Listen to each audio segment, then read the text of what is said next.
béni, on a toujours été campé avec Bible en main et n'a pris le premier livre dans la Bible qui c'est Genèse. Genèse 1er, verset 11 et verset 12. Genèse, chapitre 1er, verset 11 et verset 12. M'appelle pour vous.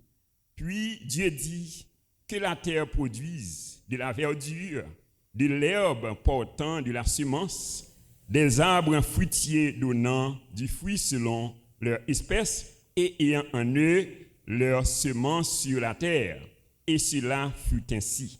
La terre produisit de la verdure, de l'herbe portant de la semence selon son espèce, et des arbres donnant du fruit et ayant en eux leur semence selon leur espèce. Dieu vit que cela était bon. Ainsi, il y eut un soir, il y eut un matin, ce fut le 3e jour, parole du Seigneur. Merci, au capable Chita. Bon Dieu béni. Et rappelez-moi le thème nous pour l'année. L'année de la surabondance de la grâce.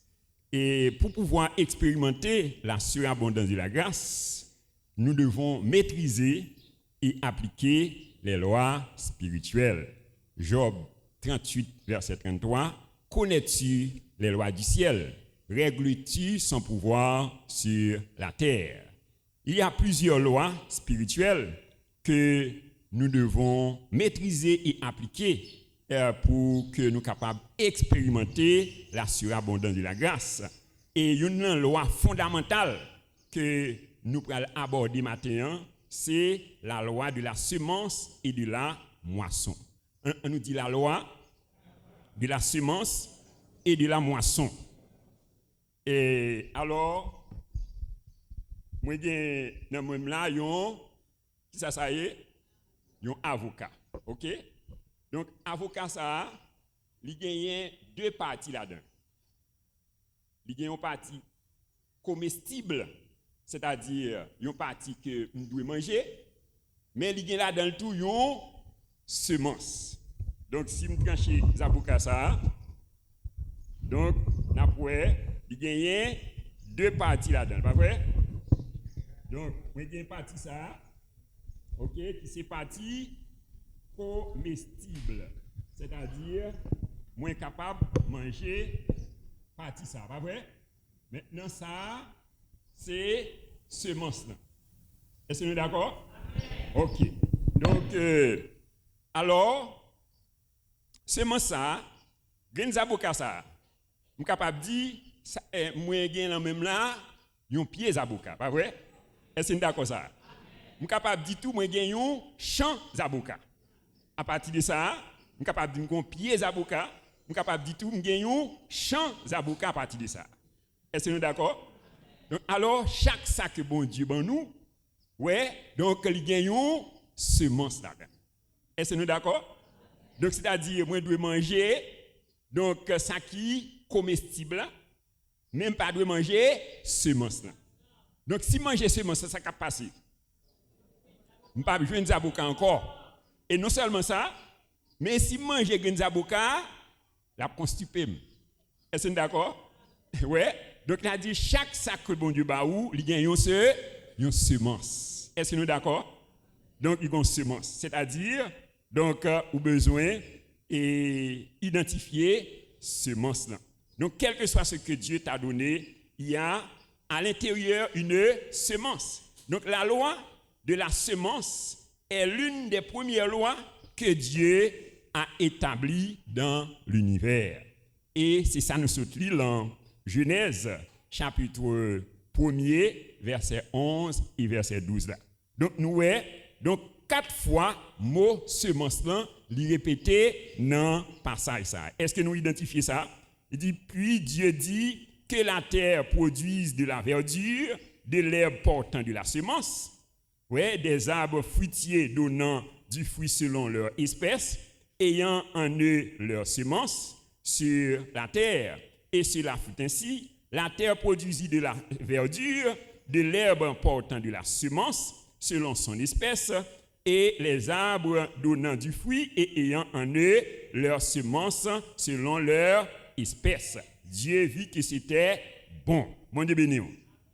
Donc, et après avoir créé l'homme, Dieu lui a placé dans le jardin d'Éden pour dominer. Donc, pour qui ça, bon Dieu t'a placé l'homme dans le jardin d'Éden? Pour dominer. Genèse 1er, verset 26 à 28, il dit, puis Dieu dit, faisons l'homme à notre image selon notre ressemblance et qu'il domine sur les poissons de la mer, sur les oiseaux du ciel, sur le bétail, sur toute la terre et sur tous les reptiles qui rampent sur la terre. Dieu créa l'homme à son image, il le créa à l'image de Dieu, il créa l'homme et la femme. Dieu les bénit et Dieu leur dit, soyez féconds, multipliez, remplissez la terre et l'assujettissez. Ouais, et dominez sur les poissons de la mer, sur les oiseaux du ciel et sur tout animal qui se meut sur la terre. Donc, alors nous, mandat l'homme, bon Dieu, l'homme, c'est pour le dominer. Donc, cependant, pour que cette domination soit une évidence, c'est-à-dire pour domination, c'est capable et visible, capable, palpable. Donc, la première loi que Dieu a donnée à l'homme d'activer, c'est la loi de la semence et de la moisson, donc qui était déjà existée. Donc, nous allons verset 29 là, de Genèse 1er, verset 29. Donc, c'est première loi que l'homme te doit activer pour capable, pour domination, c'est capable une évidence. Genèse 1er, verset 29, et Dieu dit, voici, je vous donne toute herbe portant de la semence et qui est à la surface de toute la terre, et tout arbre ayant en lui du fruit d'arbre et portant de la semence, ce sera votre nourriture. Donc, et après le déluge de Noé, la première loi que Dieu avait demandé à Noé d'activer, c'est la loi de la semence et de la moisson. Genèse 8, verset 22, il dit, tant que la terre subsistera, les semailles et la moisson, le foin et la chaleur, l'été et l'hiver, le jour et la nuit ne cesseront point. Ouais, donc il dit, tant que la terre subsistera, les semailles et la moisson. C'est-à-dire, tout autant que la terre existait, loi ça a toujours en vigueur. Bon Dieu béni. Est-ce que nous sommes d'accord ça? Nous, Jésus-Christ avait débuté son ministère avec un enseignement basé sur la loi de la semence et de la moisson. Ouais, Jésus-Christ a débuté le ministère avec un enseignement basé sur la semence et la moisson. Matthieu chapitre 13, versets 4 à 8. Donc, la Bible dit nous que Jésus-Christ, donc, pendant que lui avec la foule là, donc, il dit, et un semeur sortit pour se semer. Il dit, comme il semait, donc, on partit dans ce semence qui tombait, bord chemin. Ouais, les oiseaux venus, ils mangeaient. Il y a l'autre partie qui tombait, et parmi les endroits, pieds eux. Donc, il dit, ils ont levé, mais faute de racines, lorsque le soleil là montait, ils ont séché. Ouais, il y a l'autre partie qui tombait parmi les épines. Ils ont levé, mais donc lorsqu'on commence à grandir, épines non étouffées, ils ne sont pas capables de porter fruit. Mais il dit qu'il y a l'autre partie qui tombait dans la bonne terre là. Ouais, il y a une graine potée 30, il y a une potée 60, il y a une qui potée 30. Donc, alors, la loi de semer et de récolter est une loi universelle. Elle fonctionne dans toutes les saisons, dans toutes les cultures, dans la vie de chaque personne, qu'elle soit chrétien ou païen, riche ou pauvre, blanc ou noir, homme ou femme. Ouais, t'as dit son loi qui fonctionnait là, parmi dans toutes les cultures. Donc, quel que soit mon courrier. Donc, Galates 6, verset 7, il dit, on ne se moque pas de Dieu, c'est qu'un homme aura semé, il le moissonnera aussi. Donc, il dit, c'est qu'un homme, il n'a pas dit c'est qu'un chrétien. Ouais, c'est qu'un homme, il a dit, quel que soit mon homme. Ouais, c'est qu'un homme aura semé, il le moissonnera aussi. Donc, pour bien cerner la loi de la semence, et nous proposons pour nous faire 6 considérations. Mais pour matin, nous pourrons développer 4 premières considérations. Premièrement, c'est qu'est-ce que tu peux semer? Dis-moi beaucoup tout là, est-ce qu'on connaît qui ça doit semer? Ouais, alors qu'est-ce que tu peux s'aimer? Donc quand on parle de semences, il ne s'agit pas seulement de donner de l'argent à l'église. Donc en dehors de l'argent, il y a beaucoup d'autres choses qu'on peut semer. Donc nous sommes capables d'identifier au moins 7 bagailles que nous sommes capables de semer. Donc premier bagaille que nous sommes capables de semer, c'est le fruit de l'esprit. On dit le fruit de l'esprit. Galates 5, verset 22, il dit le fruit de l'esprit qui s'allie, c'est l'amour, la paix, la joie, la patience, la bonté, la fidélité, la tempérance, la douceur, la maîtrise de soi. Bon béni. Ouais, donc on est capable de semer le fruit de l'esprit. Ouais, le fruit de l'esprit. Donc quand tu peux semer l'amour pour Dieu et pour tes prochains. Donc nous sommes capables de semer l'amour pour bon Dieu. Ouais, c'est-à-dire nous chercher aimer bon Dieu davantage et aimer prochain nous. Et c'est résumé de la loi. Donc nous Jésus, il résumé donc et la loi en 2 commandements. Matthieu 22 verset 37 à 40, où il dit tu aimeras le Seigneur ton Dieu de tout ton cœur, de toute ton âme, de toute ta force et de toute ta pensée, et tu aimeras ton prochain comme toi-même. Ouais, il dit de ces 2 commandements dépendent toute la loi et les prophètes. Ouais, donc nous sommes capables de semer l'amour pour Dieu et pour nos prochains. Ouais, il dit l'amour est patient. L'amour ne fait rien de malhonnête. L'amour ne se vante point. Ouais, l'amour ne fait rien de malhonnête. L'amour excuse tout, l'amour croit tout, l'amour espère tout. Donc deuxième bagage qu'on est capable de semer, c'est ton temps. Dis-moi beaucoup là, on est capable de semer temps. Alors temps, et le temps, donc c'est la richesse la plus précieuse que bon Dieu baille l'homme. Ouais, donc c'est la richesse la plus précieuse que bon Dieu baille l'homme. Donc c'est une recommandation ça que bon Dieu t'a fait à Josué pour être capable d'entrer en Canaan. Donc Josué 1 verset 8, il dit que c'est lui de la loi, ne s'éloigne point de ta bouche, méditez-le jour et nuit. Donc qu'il est Josué te doit méditer le livre de la loi jour et nuit. Bon béni.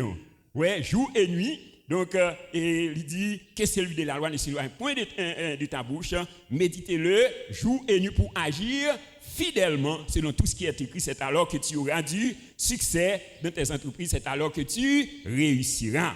Ouais. Donc dans Éphésiens 5 verset 16, il dit rachetez le temps car les jours sont mauvais. Dis-moi beaucoup là, faut racheter temps. Donc ça veut dire utiliser temps à bon escient, pas gaspiller temps. Bon béni.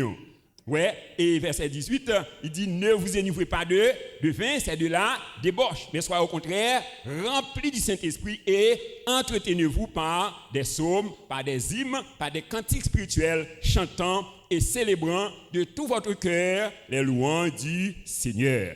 Troisième bagage qu'on est capable de semer, c'est tes dons ou tes capacités.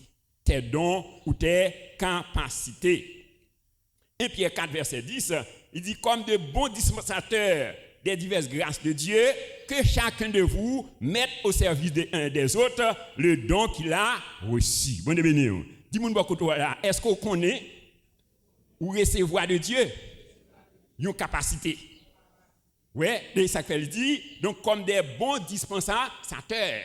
Ouais, t'as dit des bons et utilisateurs. Ouais, il dit comme des bons dispensateurs, ouais, des diverses grâces de Dieu. Il dit que chacun de vous mette au service des autres le don qu'il a reçu. Ouais, 1 Corinthiens 12 verset 7, il dit or à chacun la manifestation de l'esprit est donnée pour l'utilité commune. C'est-à-dire dans ça que bon Dieu baoua, c'est pour capable utile l'autre monde.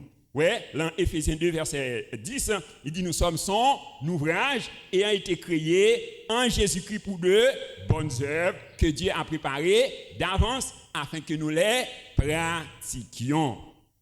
Quatrième bagage que nous sommes capables de semer, donc tu peux semer tes connaissances, ton courage, tes expériences, tes conseils, tes services. Tu es capable de semer connaissances, ouais, courage, expérience, conseil, service. Dans Matthieu 7 verset 12, ouais, il dit tout ce que vous voulez que les hommes fassent pour vous, faites-le de même pour eux. Bon béni. Ouais, toutes sortes de monde fait pour vous, faites pour lui d'abord. Ouais, il dit c'est la loi et les prophètes. C'est la loi et les prophètes. Colossiens 3, verset 23, il dit tout ce que vous faites, faites-le de bon cœur, comme pour Dieu et non pour les hommes. Ouais, tout ça, il faut faire avec bon cœur, comme pour Dieu et non pour les hommes. Cinquième bagaille qu'on est capable de semer, tu peux semer la bonne nouvelle de l'évangile. Donc, qui sont capables de semer encore? La bonne nouvelle de l'évangile. Et ça, c'est une recommandation. Matthieu 28, verset 19 à 20, il dit « Allez, faites de toutes les nations des disciples, les baptisant au nom du Père, du Fils et du Saint-Esprit, et enseignez-leur à observer tout ce que je vous ai prescrit. Et voici, je suis avec vous tous les jours jusqu'à la fin du monde. » Ouais, c'est une recommandation. Il dit « Allez ». Le verbe est à l'impératif. Dis-moi beaucoup là, c'est une obligation pour semer la parole de Dieu. Ouais, pour semer l'évangile. Ouais, dans Acte 1er, verset 8, il dit, mais vous recevrez une puissance. Le Saint-Esprit survenant sur vous et vous serez mes témoins à Jérusalem, dans toute la Judée, dans la Samarie et jusqu'aux extrémités de la terre. Bonne béni. Ouais, donc à Jérusalem, la caillou, ouais, dans la famille, ouais, dans le voisinage là, dans l'école là, dans l'université là. Ouais, apôtre Paul dit, Romains 1er verset 16, je n'ai point honte de l'évangile. C'est une puissance de Dieu pour le salut de quiconque croit. Du juif premièrement, puis du grec. Bonne béni. Ouais, je n'ai point honte de l'évangile. Donc, me dit mon beaucoup là. Est-ce que ou pas qu'on honte de l'évangile? À chaque fois qu'on joue nous monde, ou pas partager l'évangile avec lui, donc c'est comme si on honte l'évangile là, ou pas fier de l'évangile là. Bonne béni. Ouais, il dit je n'ai point honte de l'évangile. C'est-à-dire quel que soit côté lié, il est fier pour partager l'évangile. Ouais, je n'ai point honte de l'évangile. C'est une puissance de Dieu pour le salut de quiconque croit. Et sixième bagaille qu'on est capable de semer, tu peux semer la prière. Dis-moi beaucoup là capable de semer la prière. Ouais, capable de prier pour l'autre. Et Timothée 2, verset 1 à 4, il dit je vous exhorte avant toute chose à faire des prières, des supplications, des actions de grâce pour tous les hommes. Ouais, donc pour qui est-ce de prier? Pour tous les hommes. Ouais, pour ceux qui sont élevés en dignité, pour les rois et ceux qui sont élevés en dignité, afin que nous menions une vie paisible et tranquille en toute honnêteté. Ouais, ce qui est bon et agréable devant Dieu, qui veut que tous les hommes soient sauvés et parviennent à la connaissance de la vérité. Bonne béni. Oui, bon Dieu voulait que tous les hommes doivent être sauvés. Mais à travers qui ça? À travers nos intercessions. Bonne béni. À travers nos prières. Oui, donc quand il dit dans Ézéchiel 22, verset 30, il dit, je cherche parmi eux un homme qui élève un mur, qui se tienne à la brèche devant moi en faveur du pays. Bonne béni. Bon Dieu a cherché des intercesseurs. Dis-moi beaucoup là, bon Dieu à chercher un intercesseur. Est-ce que vous voulez bailler tout? Hein? Donc, il a cherché des intercesseurs. Des gens qui pourraient intercéder. Ouais, pour pays, prier pour dirigeants. Ouais, prier pour nation, prier pour voisins, prier pour famille. Bonne béni. Ouais, il a cherché des intercesseurs. Mais ça fait apôtre Paul dit, dans Éphésiens 6, verset 18, il dit, faites par l'esprit toutes sortes de prières et de supplications, veillez à cela avec une entière persévérance et priez pour tous les saints. Ouais, et septième bagaille que tu es capable de semer, tu peux semer ton argent ou tes biens matériels. Bonne béni. Vous êtes capable de semer l'argent avec biens matériels qu'on gagne. Et c'est ça que l'apôtre Paul il parlait avec chrétiens corinthiens, le passage qui nous sortit là, dans 2 Corinthiens 9, verset 6, il dit, sachez-le, celui qui sème peu, moissonnera peu. Celui qui sème abondamment, moissonnera abondamment. Ouais, il dit que chacun donne comme il l'a résolu en son cœur, sans tristesse ni contrainte, car Dieu aime celui qui donne avec joie. Bon béni. Donc, comment doit bailler? Avec joie. Ouais, il dit, et Dieu peut vous combler de toutes ses grâces, afin que, possédant toujours en toutes choses, de quoi satisfaire à tous vos besoins, ouais, vous ayez encore en abondance pour toute bonne œuvre. Selon qu'il est écrit, il a fait des largesses, il a donné aux indigents. Sa justice subsiste à jamais. Celui qui fournit de la semence au semeur et du pain pour sa nourriture, vous fournira et vous multipliera la semence. Bon béni. Donc que bon Dieu multiplie les semences au matin au nom de Jésus. Ouais, il dit vous serez de la sorte enrichis à tous égards pour toute espèce de libéralité en qui, par votre moyen, feront offrir à Dieu des actions de grâce. Ouais, donc seul moyen capable d'enrichir matériellement et économiquement, c'est en semant. Bon, béni. Dis-moi beaucoup là, seul moyen ou capable d'enrichir matériellement, économiquement, c'est en semant. Bon, béni. Ouais, alors nous voyons Marc chapitre 10, versets 28 à 30, Pierre se mit à lui dire, voici, nous avons tout quitté pour te suivre. Ouais, alors Pierre t'a quitté et Bacli, il quitté poisson, ouais, il quitté profession pour suivre Jésus. Ouais, alors il dit Jésus, qui ça qui a privé pour nous? Ouais, Jésus crie pour nous, il dit, pas de monde qui quittait à cause de moi, à cause du royaume moyen. Ouais, maman, le papa, le frère, le seul. Ouais, bien pour pas recevoir le centuple présentement dans ce siècle-ci et dans le siècle à venir, la vie éternelle. Bon béni. Est-ce que vous croyez vérité ça? Oui, n'importe ça quitter, ou bien n'importe ça qu'on baille, il dit, on a besoin de le centuple. On nous dit merci pour parole au Seigneur. Donc, nous, et donc, qui ça que nous capables de semer? Deuxièmement, c'est où dois-tu semer? Dis-moi beaucoup là, est-ce qu'on connaît qui côté où doit semer? Alors, partout où tu te trouves, tu peux semer. Quel que soit côté où tu es capable de semer. À l'école, à l'université, au marché, au travail. Ouais, dans Jean chapitre 4, versets 1 à 42, nous, Jésus est arrivé à Sychar, dans une ville de Samarie. Donc, il a semé la parole dans la vie donc, de la femme samaritaine. Et cette femme qui était méprisée par la société, donc était devenue une évangéliste. Bon, femme ça qui est une femme méprisée, abandonnée. Ouais, donc Jésus a semé la parole dans la ville et donc parole ça a changé. Bon, ouais, donc elle évangélisait toute la ville de Samarie. Ouais, femme ça oui, une femme qui est méprisée, abandonnée.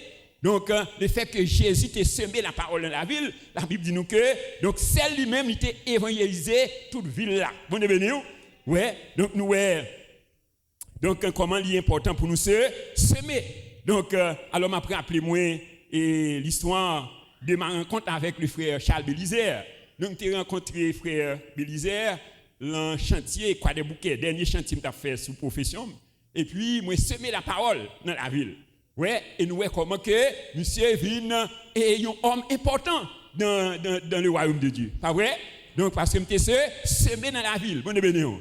Ouais, alors, moun qui beaucoup tout là, par contre, qui plan bon Dieu pour la ville. Donc, seulement, besoin semer dans la ville. Ou besoin semer dans la ville. Donc, quand tu te lèves le matin, donc tu peux prier en disant, Saint-Esprit, conduis-moi, montre-moi quoi et où je dois semer. Bon, qui ça nous dit? Lors lever le matin, prier. Demandez bon Dieu, donc Saint-Esprit, conduis-moi qui côté me doit semer et qui ça me doit semer. Donc nous allons acte 13, verset 1 à 4. Donc après avoir prié et jeûné, donc le Saint-Esprit a conduit Paul avec Barnabas dans l'île de Chypre où il faisait beaucoup de prodiges et de miracles. Ouais, monsieur était dans la prière, ouais, dans le jeûne, et la Bible dit nous que le Saint-Esprit dit, ouais, mettez-moi à part Paul et Barnabas. Ouais, et Saint-Esprit a été guidé dans l'île de Chypre, et les arrivés là, ils ont fait un pile prodige, un pile miracle. Donc, c'est-à-dire, nous besoin chercher donc le royaume de Dieu d'abord. Matthieu 6, verset 33, chercher premièrement le royaume de Dieu et sa justice. Et toute l'autre bagaille a venu comme Dieu. Mon Dieu béni. Donc, chacun de nous, donc, nous gagnons une mission sur la terre. Dis-moi beaucoup là, nous gagnons une mission pour accomplir sous terre. Éphésiens 2, verset 10, il dit, nous sommes son ouvrage et a été créé en Jésus-Christ pour de bonnes œuvres que Dieu a préparées d'avance afin que nous les pratiquions. Ouais, il dit, mais vous recevrez une puissance. Le Saint-Esprit survenant sur vous et vous serez mes témoins à Jérusalem, dans toute la Judée, dans la Samarie et jusqu'aux extrémités de la terre. Donc, troisième considération, c'est quand dois-tu semer? Dis-moi de côté là, est-ce qu'on connaît qui l'est ou doit semer? Alors, tu dois semer dans les bons comme dans les mauvais jours. Ouais, on doit semer dans les bons comme dans les mauvais jours. Dans le psaume 126, verset 5, il dit, ceux qui sèment avec l'âme moissonneront avec un chant d'allégresse. Ceux qui sèment avec l'âme. Généralement, l'on semer, c'est dur. Ah ouais? Donc, c'est pas facile l'on semer. Mais il dit, l'on récolter avec allégresse, avec joie. Ouais? Dans Galates 6, verset 9 et 10, il dit, ne nous lassons pas de faire le bien, car nous moissonnerons au temps convenable si nous ne nous relâchons pas.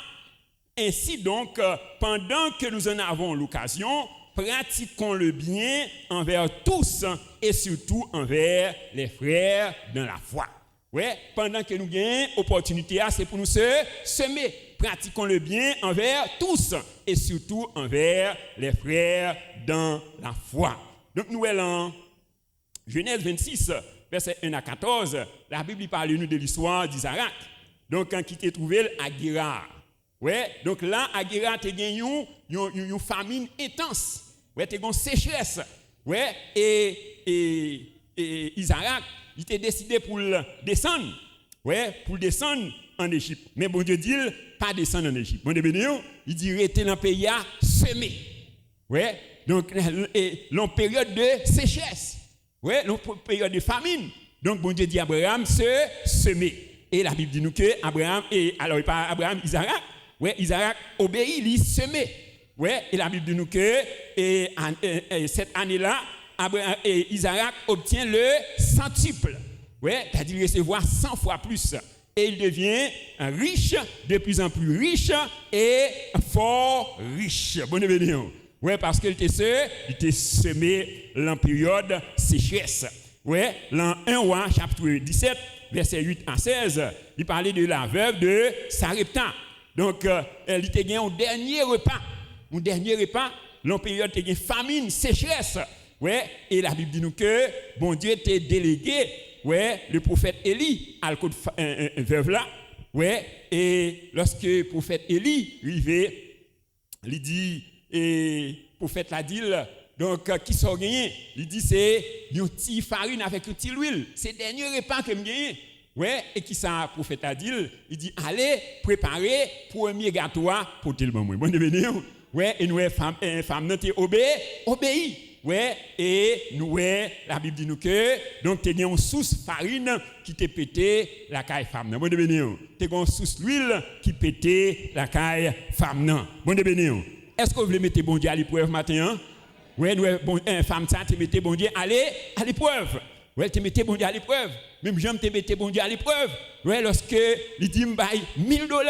Ouais, l'encore faculté Billy. Ouais, et nous, donc, la Bible dit nous, comment nous expérimenter. Ouais, depuis 5 ans, la étudié, moi, par exemple, dépenser un good. Est-ce que vous voulez mettre bon Dieu à l'épreuve matin? Alors, sous mon défi, donc, vous êtes capable de mettre bon Dieu à l'épreuve.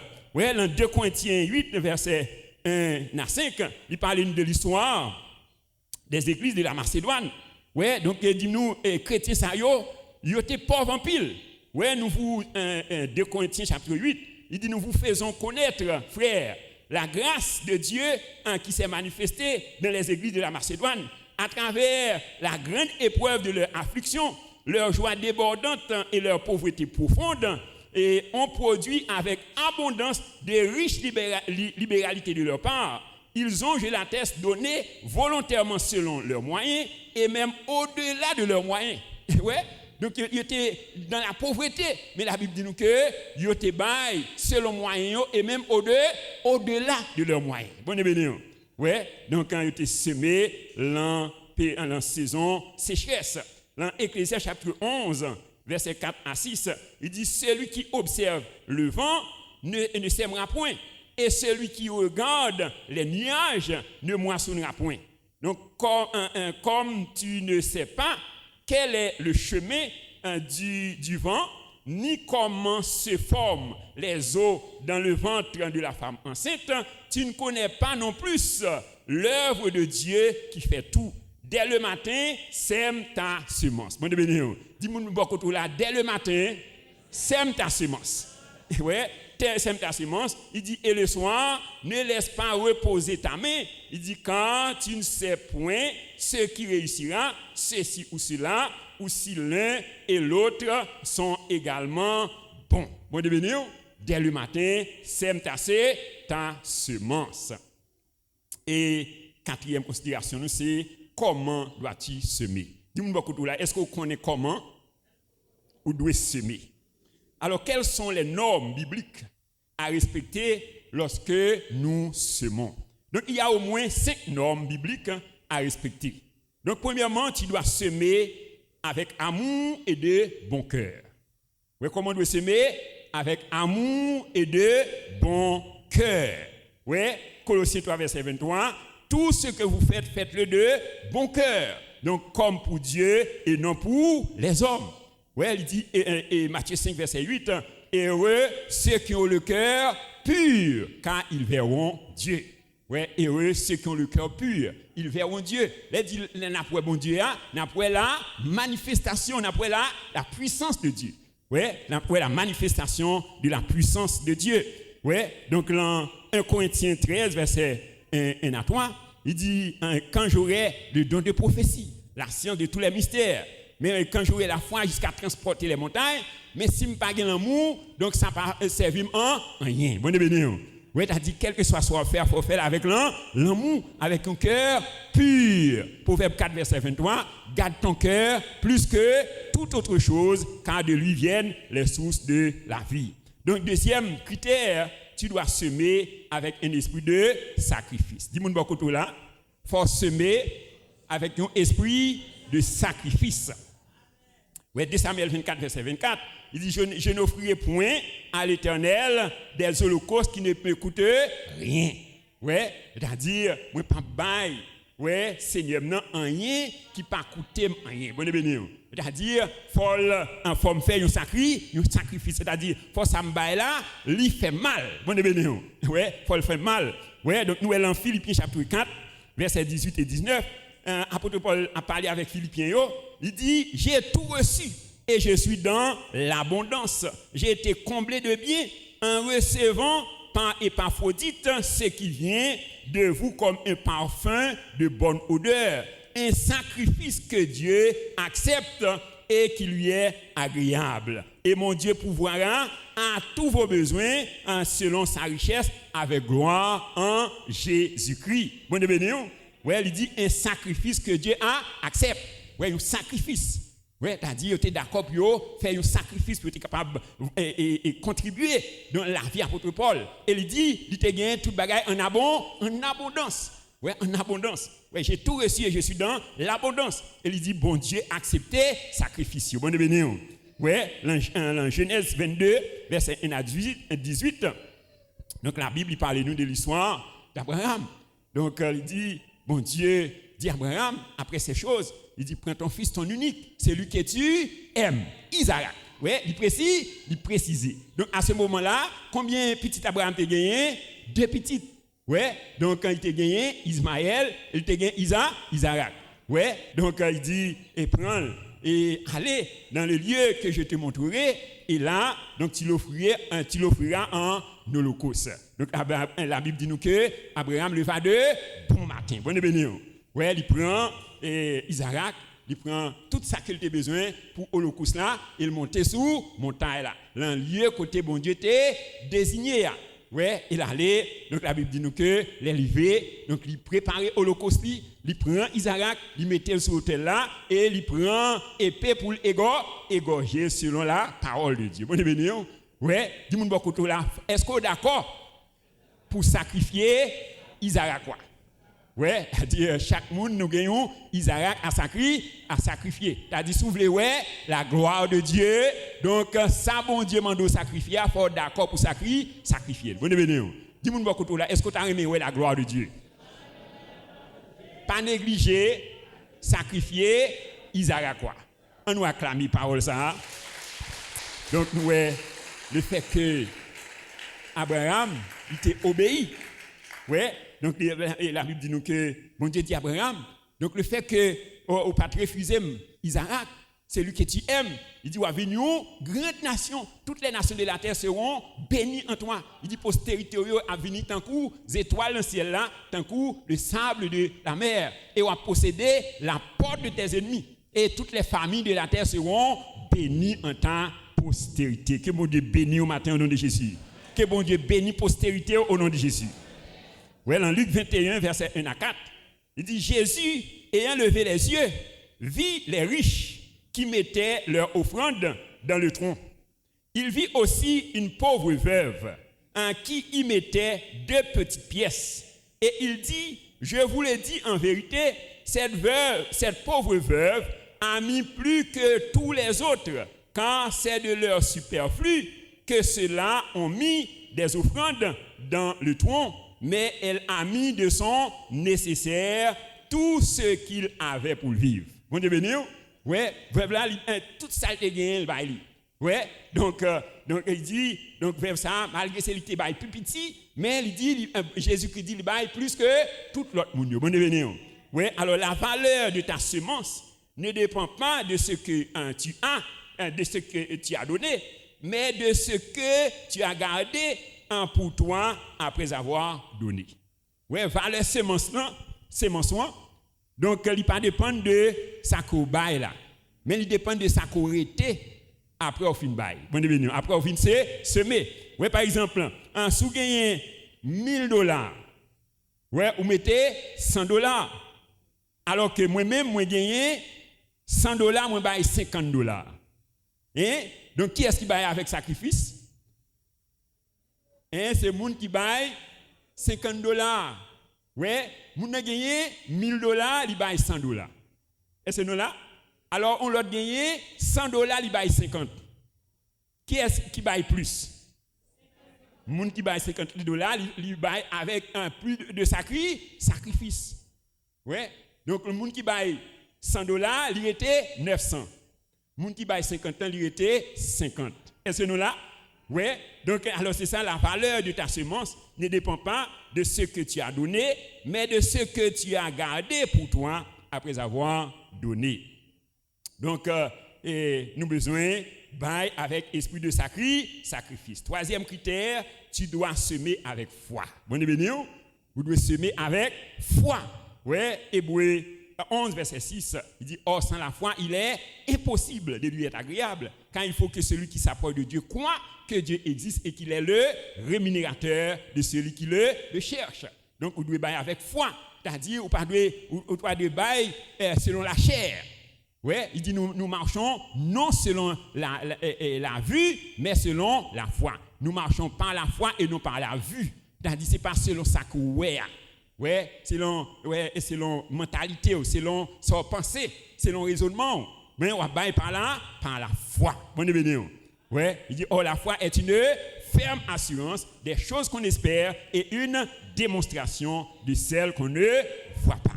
Ouais, et quatrième critère, tu dois semer avec excellence. Dis-moi beaucoup de là, faut semer avec excellence. Ouais, 2 Corinthiens 8, verset 7. Il dit, de même que vous excellez en toutes choses, en foi, en parole, en connaissance, en zèle et à tous égards, et dans votre amour pour nous, faites en sorte d'exceller aussi dans cette œuvre de bienfaisance. Ouais, c'est-à-dire, vous devez exceller dans la foi, ouais, dans la connaissance, dans le zèle et dans la façon de bailler. Bon Dieu, bon Dieu, ouais, dans cette œuvre de bienfaisance. Ouais, alors un proverbe qui dit, la façon de donner vaut mieux que ce qu'on donne. Ouais, la façon de donner vaut mieux que ce qu'on donne. Donc, on doit bien avec excellence. Et 5e critère, tu dois semer avec joie. Dis-moi beaucoup tout la force semer avec joie. Ouais, semer avec joie. Et c'est une recommandation que Paul fait avec chrétiens corinthiens. Que chacun donne comme il l'a résolu en son cœur, sans tristesse ni contrainte, car Dieu aime celui qui donne avec joie. Ouais, 2 Corinthiens 9, verset 7. Que chacun donne comme il l'a résolu en son cœur, sans tristesse ni contrainte, car Dieu aime celui qui donne avec joie. Ouais, ou doit bailler avec quelqu'un content. Ouais, et quel que soit son bail là, l'on vient adorer bon Dieu. Donc, on a besoin de faire quelqu'un content. Ça nous dit pousser vers l'Éternel des cris de joie. Ouais, il dit venez avec allégresse en sa présence. Sachez que l'Éternel est Dieu. Il dit servez l'Éternel avec joie. Il a dit quel que soit à faire, fait cœur content. Ouais, pour bon Dieu, prend plaisir dans ce faire. Bon Dieu béni. Ouais, si vous faites avec contrainte, si vous faites avec tristesse, bon Dieu pas pressé voile. Oui, ça fait le dit. Donc, dans 1 Thessaloniciens 5, verset 16, soyez toujours joyeux. Dis-moi que la fait cœur content dans toutes circonstances. Oui, et ça fait dire, ne vous inquiétez de rien, mais en toute chose, faites connaître vos besoins à Dieu par des prières, des supplications, avec des actions de grâce. Et la paix de Dieu qui surpasse toute intelligence gardera vos cœurs et vos pensées en Jésus-Christ. Bon Dieu béni. Alors tu as chanté, il dit tout joyeux, bénissons le Seigneur. Chantons, célébrons ses louanges. Adorons avec foi le Sauveur, nous joignant au céleste phalange. Bon Dieu béni. En somme, chers frères et sœurs, nous proclamons l'année 2026, l'année de la surabondance de la grâce. Donc c'est une grâce extrême ou excessive. Psaume 23, versets 5 et 6, il dit, tu induis ma tête et ma coupe déborde. On nous dit, tu induis ma tête et ma coupe déborde. Alors cependant, expérimenter la surabondance de la grâce n'est pas automatique. Donc pour pouvoir expérimenter la surabondance de la grâce, nous devons maîtriser et appliquer les lois spirituelles. Job 38, verset 33, connais-tu les lois du ciel, règles-tu son pouvoir sur la terre. Donc l'une des lois spirituelles fondamentales à maîtriser et à appliquer pour que nous puissions expérimenter la surabondance de la grâce, c'est la loi de la semence et de la moisson. Donc la loi de semer et de récolter est une loi universelle. Donc elle fonctionne dans toutes les saisons, dans toutes les cultures, dans la vie de chaque personne, qu'elle soit chrétien ou païen, riche ou pauvre, blanc ou noir, homme ou femme. Galates 6, verset 7. On ne se moque pas de Dieu, ce qu'un homme aura semé, il le moissonnera aussi. Donc que le glorieux Saint-Esprit, l'esprit de sagesse et d'intelligence, l'esprit de conseil et de force, l'esprit de connaissance et de crainte de l'Éternel, et de chacun de nous, pour nous bien maîtriser la loi ça et pour nous appliquer afin que la grâce de Dieu capable de surabonder dans la vie nous au nom de Jésus. Acclamons le Saint-Esprit, acclamons le Seigneur des Seigneurs, il mérite gloire, il mérite honneur.